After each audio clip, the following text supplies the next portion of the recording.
everybody? It's the Outlaw John Rocha here with my spoiler review for Andor episode 10. Normally I'd have some breakfast, take a shower, and then come on here and record my spoiler review when I watch these episodes in the morning, but not today. No, sir, not today. So much to get into, and I'm just so motivated to talk about it. What a fantastic episode, One Way Out. This one really focusing on the prison break there going on Narkina 5 with Cassian Andor and with Kino Loy organizing the prisoners and everything goes on with that. We get a little bit more here with the furthering of Dedra Miro's power. We get a little bit more here with Mon Mothma getting her meeting with the Davo. And then also we get a little bit more of what's going on Ferrix. And we find out who Luthen's mole is in the ISB. Lonnie, we liked you. You didn't say much and you seemed a little bit incompetent. Who knew that it was because you've been working your way through the inner workings of the ISB for the last 6 years? So a lot to consume and break down and digest in this spoiler review. I'm going to jump into it in just a second. I'll remind you all, though, to please subscribe to the channel down below. Hit that subscribe button, hit that bell button so you see when we're dropping all the content we do here on the Outlaw Nation channel. Head on over to Twitch. Follow me there, the Outlaw Nation, all one word on Twitch, and the Patreon, patreon.com/John Rocha. All right, let's dive in here. And again, one last warning. This is a spoiler review, so there's so much to break down over this next few minutes here for sure on this episode. Let's just deal with the prison right off the bat. Here we see so much going on from the beginning. Olaf is taken out in the body bag. We're picking up right after we left off the last episode, and he is being walked out through this with this hovering kind of gurney through the work floor. I wonder if that's an intimidation tactic a little bit for everybody there who is still alive and working in that prison. We cut to Cassian and Kino arguing over this plan. So Kino is not on board with it initially, even though he's just kind of working with the feelings of Olaf dying, work with the feelings of realizing the prisoners are being reassigned to other prisons. They're only fake being released. So he's still navigating all this, but Cassian is not even giving him time to think. He's like, we got to do this tomorrow. It's got to happen tomorrow. I don't want to hear anything. We got to get this thing done. And Kino eventually comes around to that situation when they get back into the cells, and he tells everybody what the deal is and says there's only one way out, which is, of course, the title of this episode and what that means for sure. So all we're hearing that he's going to essentially be taking part in Cassian's attempt to stage this breakout. So it's a pretty strong commitment for him, considering where we started with that relationship with Kino being a hard ass on Cassian and giving him the rules, telling him what's going on the floor, being in control in essence of Cassian. We see that kind of switch this relationship now to where Kino is on Cassian's side now and is deferring a little bit to Cassian in this whole planning and execution of this whole prison break. And then we hear from the announcers later on, that all the Skybridge transfers will be silent until further notice. And that's because they don't want that information about what happened on level 2 in the last episode where 100 men were fried and why they were fried to get out and contaminate everybody in the prison, because that's certainly the easiest way to lead to a prison breakout or attempt to a prison breakout is everybody realizing they're not going to be actually getting released. They're just going to end up being working for the Empire in perpetuity in different prisons.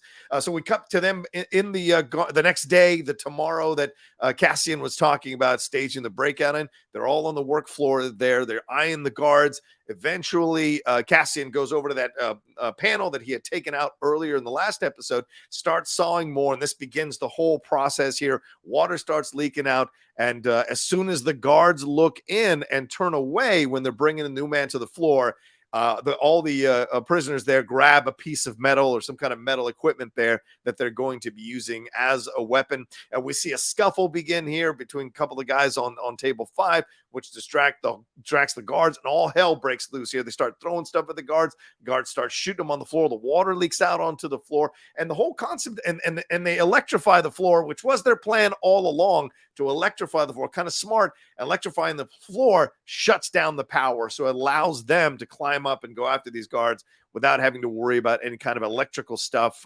electrifying them there as they do that. So we see them kind of breaking out and going after these guards. He takes out the guard. The guards take out a few of the prisoners there, but eventually Cassian takes out all the guards. Then they go floor to floor, releasing everybody until they end up there at the announcers console, essentially in that room where they're in control. And Kino, they eventually subdue the 2 dudes who are left after they shoot one of the guards, Cassian and Kino. And then Cassian encourages Kino to get on the mic, and Kino delivers a wonderful speech here. And the thing is, what's so great about this is, in real life, people don't have speeches made up. Now, maybe I do because I like to talk off the cuff, but most people don't. And especially someone like Kino, and Cassian encouraging him, I thought was fantastic. What a great joy it must have been for Diego Luna to be encouraging Andy Serkis, who was Snoke in the sequel trilogy here, to come in and deliver a heroic monologue on the mic, and talks to everybody and tells them slowly but surely, because he hesitates because he's not sure. I mean, it's such a big decision. Is he the guy to lead? He's the unwilling leader. And a lot of people say the people who should lead are the people who don't want to lead because they're not in it for themselves. They actually care about the greater good. But seeing his hesitation, I thought was a really nice moment. And having Cassian encourage him is yet another, small brick in the construction of Cassian as this rebel leader. He knows what to say to certain people in certain moments to get them to do certain things. So seeing that come through here, I thought was really great. And seeing him kind of push Kino to say the things and speak from his heart and lead the men like he led them for work. And Kino eventually kind of warms up to it and as he talks, he gets stronger and stronger, has more and more courage. Then he tells them to stop working, take charge, and start climbing. And he talks about that there's only one way out, and tells them that if they fight half as hard as they've been working, then they will be home in no time. And they eventually get all the way out to this area where they have to jump out into the water, one way out, and that's what they meant. And they eventually, they get the people in the control area to shut down all the water, so that kind of shuts down all the power to the facility. Then all the prisoners make their way out and start jumping into the water, and we see that Kino doesn't jump, because he can't swim. And Cassian can't hear him the first time he says he can't swim, and as he's repeating it louder that he can't swim, Cassian gets taken off the prison area there into the water because of all the prisoners en masse just kind of jumping off and pushing forward there. And unfortunately, that's the last we see of Kino in this episode. And later we see Andor and Melchi running through this snowy field at night as three moons are watching on. This was fantastic for so many reasons, this entire sequence, because I just the growing of the relationship over the last three episodes between Kino and Cassian, the shifting in power dynamics, the essentially the friendship that was starting to be built here between them, because of the situation. Cassian has ulterior motives for the things he does, but it never feels like he's trying to use people necessarily. I imagine that will come later, as opposed to Luthen, who does use people. But we see with Cassian, he really legitimately takes a liking to Kino. He does care about Kino. And I think if he had heard Kino say he can't swim, I think Cassian would have made a point of it to jump out with Kino, make sure he's okay, take him to someplace, and take him. And we would have seen him and Melchi and Kino running together there at the end of the episode. So I think that's what would have happened. But overall, this idea of controlling people in a prison, controlling people in an enclosed area, trying to cut off information, executing them so brutally, shows more of the dehumanization of the Empire, and trying to control the information from infiltrating, from getting in there, so that you can keep people controlled and keep essentially creating this permanent slave labor class that you have to help everything function within the Empire. It's a really ugly look for the Empire. As if the Empire couldn't be more brutal and evil, seeing this be an element of their control works and makes sense organically in how you've created the Empire since the first Star Wars movie back in the 1970s. They're creating this image of what the Empire is supposed to represent, this ruthless image. We do. Let's cut to a little bit of Dedra. We do have a little bit of Dedra. We hear that Krieger's men took the bait and they're bringing the ship in. The Dedra staged, so yet more credit for Dedra. And Partagas comes in and sees this. Lonnie is there, and I didn't think about Lonnie. Lonnie seemed to be a bit incompetent, a bit kind of kept to himself a little bit. He's a little unsettled by everything that's going on in the Empire. So I just thought he was some kind of incompetent buffoon. So great casting there. And Partagas comes in. She reads the communique about the pilot's condition. Lonnie suggests that they should do what they normally do and take a look. And Dedra walks out after Partagas takes Lonnie's advice. Dedra storms out. So is that jealousy? Is that anger? Is that her being mad that someone's coming in and taking what she wants to do, or taking her lead away from her a little bit? Or is this more a matter of that she's got other things to handle and she storms out of the room? Or is it even simply just a man comes in and takes over what a woman has already put in motion? There's a lot of ways to read Deidre storming out of that location.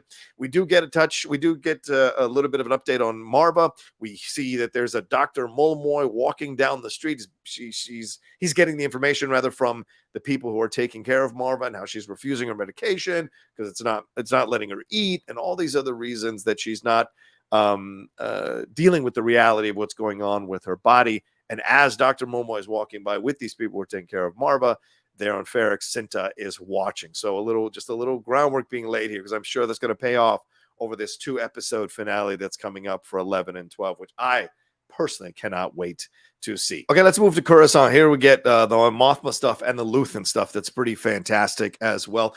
Davo Sculdun arrives at Mon Mothma's place with Takoma there as well. They talk about how Davo had been there 30 years ago with his former boss, or his boss at the time, and they discuss the old versus new. They have conversations about how the place has not changed. Mon Mothma's place hasn't changed in 30 years. And she says, well, not a lot changes here. It's pretty held to some standards. And he's talking about, well, that's the thing about, he prefers the new. And that's the thing about having money, is you don't have to adhere to what other people tell you to do here.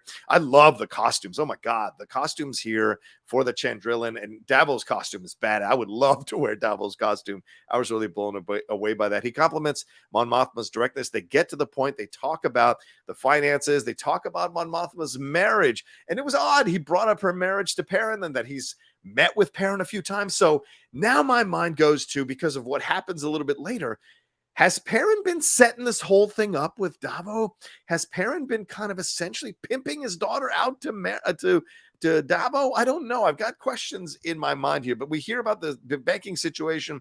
Davo wants to hear Mon Mothma ask him to help her in this situation. Davo reveals how big his company is. She wants to discuss a fee, but he says he doesn't want a fee. What he wants to arrange is a meeting between his 14-year-old son and her daughter, Lyda, hoping that they hit it off. He's not talking betrothal, but he just wants to see if they meet each other and feel a connection. So when he was referencing the old ways of Perrin and Mon Mothma being essentially an arranged marriage, he was laying the groundwork for this proposal here for sure. And the fact, as I just said, that he's met Perrin a few times, it makes me think Perrin's been kind of laying this groundwork himself with Davo, maybe trying to secure some more money for himself, maybe a little bit of independence, and having his child married to someone who's set up financially adds to some security. So maybe in a dad way, wanting his daughter to have some security financially, but also it seems, because it's Perrin and he's such a fop, it also seems like Perrin wants to stay in the money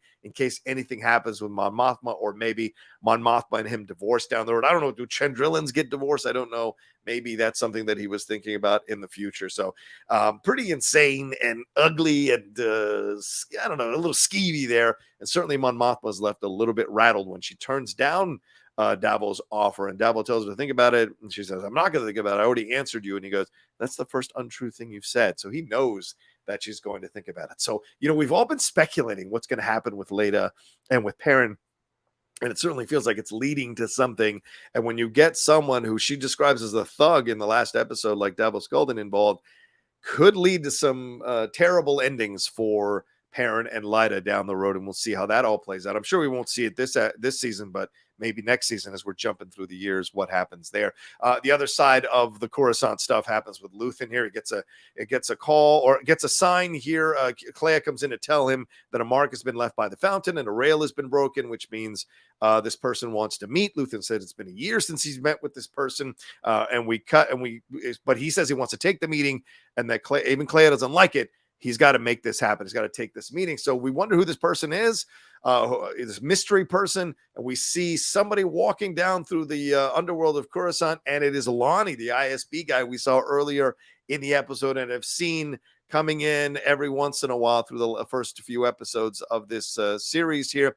He gets in an elevator, puts an earpiece in, and Luthen talks to him and mentions the fact that he has a daughter, even kind of, putting the needle in a little bit to Lonnie. And we think initially that this is someone that he has kind of turned because he put his family in jeopardy, or maybe he put his wife in jeopardy, or the guy's something in jeopardy for this guy. But no, we find out As they're having this back and forth, Lonnie tells him about Dedramiro. Lonnie tells him what Dedramiro is doing. Lonnie tells him about the rebel pilot being killed and staged for Anton Krieger's people to find, and that it's all set up by the Empire. And Luthen does not want to warn Anton Krieger's people. And he says, the death of these 50 people are worth keeping you alive and in the position that you're in. He arrives at the top here. And Luthen asks him yet again, what do you really want to meet? Why do you want to meet? And Lonnie tells him he wants out. And we find out that he's been an undercover guy for 6 years, essentially Donnie Brasco in this shit inside the Empire for 6 years. And he tells Luthen, I'm a dad now. I didn't know what that would feel like. I just want out. I gave you all this information. I've sacrificed all this stuff for 6 years. Can't you let me out? And Luthen says, no. Luthen says, you're trapped. You have to do this. You took a vow. I took a vow. And Lonnie counters and says, what's your sacrifice? What have you sacrificed in this whole situation? And Luthen tells him he's sacrificed calmness, kindness, kinship, love, inner peace, and all this stuff. And we hear that he's been doing this for 15 years since he's felt compelled to lead this rebellion against the Empire. And he feels that he was compelled and called to do so. He is condemned to use the tools of my enemy to defeat them. He goes on about all he's lost, and that unfortunately Lonnie has to stay with him because he needs all the heroes he can get. This is such an interesting discussion and scene here between Lonnie and Luthen that I thought was fantastic yet again. Once again, this show does such a great job of diving deeper into these stories and giving you the information piecemeal in a way that feels organic and natural. And, you know, great shows hold out information until they have to absolutely drop it. And I think this show does a great job of doing that, especially here, hearing that Luthen's been involved in this for 15 years. We don't know what it was that compelled him or called him or made him walk down this path. I understand. I can understand what it must be like to be running a rebellion like this. You really cannot have emotional connections with just about anybody. You have to focus on what the bigger picture is and the overall goal is, and people are going to be sacrificed. People are going to die. It's a heavy burden that you're carrying. That being said, his legitimizing of why he does what he does, or why he's taken on this mantle, or the ruthlessness of some of his actions, I am not on board with. I think sometimes people take on these roles because they quote unquote feel compelled to do so or called to do so. And that's their rationalization for doing certain things and taking certain actions that cost lives while they conveniently stay alive. They seem to always conveniently stay alive. So we'll see if there's an ultimate sacrifice coming from Luthen, because for right now, even standing on that walkway in the night with his coat billowing, he looked a little bit like a Sith. He looked a little bit evil there. So I'm not 100% on board with Luthen and what he's doing. I'm more in the Mon Mothma camp and the way she's navigating, negotiating, the way Cassian is doing the things that he's doing. I'm more connected to those two characters. With this character, I have a lot of suspicion with Luthen. Although I think Stellan Skarsgård is doing an incredible job acting the role, I've got a lot of questions around Luthen. He seems to always find his way out while other people die, while other people sacrifice their lives for this greater good. And the idea of taking a vow, yes, you take the vow, but you know, there has to be some kind of leniency, because I'm sure he's going to make certain decisions down the road that will violate the vow. I just have a feeling that it's going to come for sure. So, but this back and forth between them is just fantastic, showing you how, we've seen before how people have turned from being a part of the Empire to helping the rebellion. This is something else where you have someone on the inside, in essence, groomed. This is like Departed, when he got Matt Damon to be part of the police force. Jack Nicholson's character did. So this is kind of like that, just kind of weaving his way. So he clearly has had access to all this, and he's moved up because of information Luthen has given him. And what kind of information has Luthen given him? What kind of information or people has Luthen sacrificed just to get this mole inside the ISB? So you can have debates with yourself about the greater good and about if what he's doing is right or wrong. And I love that. It leaves you in a gray area. So I may have issues with Luthen, and some of y'all may love Luthen, but that's what makes Luthen so great, is that you can argue all the different sides of Luthen and what he's doing and be legitimate in arguing all the sides about it. So just fantastic stuff yet again from Andor here with episodes. And I want to give a big shout out to Richard Delane, who plays Davos Skulldon. I thought that scene, as I said earlier, was fantastic. And I think because of Richard Delane's performance along with Genevieve O'Reilly as well, the back and forth between them, the calm, the confidence, the just belief he has in himself that he's not unsettled in any situation that he's in. I love that. So shout out to Richard Delane coming in as a new character in the Andor series and in Star Wars here to do the things that he's doing. And I wonder who his 14-year-old son is, and I wonder how that's going to play itself out for sure. So overall, this was a fantastic episode, one of my favorite episodes of the season so far, and what a great way to end the prison trilogy here now. And we go into the next two episodes, which are the 2-episode finale. And a shout out to the writing here as well. Bo Willimon writing this episode with Toby Haynes directing yet again. So just great work overall. What did you all think? Did you like it? Did you enjoy it? What stood out for you? What didn't stand out for you? What worked for you? What didn't work for you? Let me know down in the comments section below. Hit a like on this video. Share it on your social media. Push that put that hashtag The Outlaw Nation on it. Because when you do, people are going to come and check out the channel. And if you are checking out the channel for the first time, take a look around, see all the stuff we got, and subscribe to the channel down below. Hit that subscribe button, hit that bell button so you see we're dropping all the content we do here on the Outlaw Nation channel. Today is a busy day. We got the John and Wendy show live at 11:30 a.m. PT. And then later on, I'm dropping the main show for the Geek Buddies there for you all to enjoy. And tomorrow we'll have our Geek Buddies spoiler review where we're going to break it down even more to its nooks and crannies this episode. So look out for that tomorrow as well. My Wakanda Forever spoiler review is coming up later. My Wakanda Forever non-spoiler review is out now if you want to watch that as well, and my out-of-theater reaction too. So as I said, subscribe to the channel down below, hit that bell button. Come and follow me on Twitch as well, the Outlaw Nation, all one word, and the Patreon, patreon.com/John Rocha. All right, I'm out of breath. I got to go relax for a little bit. Y'all take care of yourselves. Be well. I'll talk to you next time, and let's get hyped. We got 2 more episodes and a 2-episode finale coming here for Andor. I can't wait. All right, talk to you soon on another spoiler review here from the Outlaw Nation. Peace.